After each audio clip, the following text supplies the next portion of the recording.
అధికార పార్టీ నాయకులతో రహస్య సమావేశాలు. సొంత పార్టీ నేతలపై రాజాసింగ్ తీవ్ర ఆరోపణలు. ఆంధ్ర వర్సిటీలో అక్రమాలపై 50 రోజుల్లో విజిలెన్స్ నివేదిక. కఠిన చర్యలు తప్పవని శాసనసభలో లోకేష్ ప్రకటన.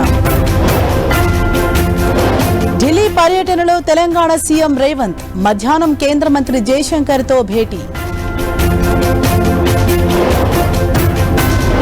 బైబ్యాక్ స్కీమ్ పేరుతో 12 కోట్ల మోసం. హైదరాబాద్ లో బోర్డు తిప్పేసిన మరో సంస్థ.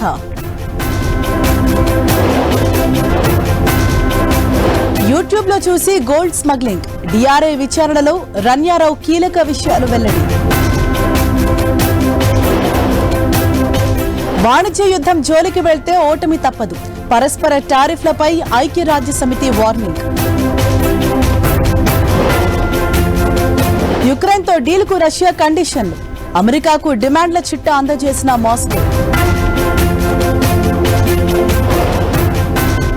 వరుసగా రెండో రోజు పెరిగిన బంగారం ధర. 89,000 వైపు పసిడి పరుగు.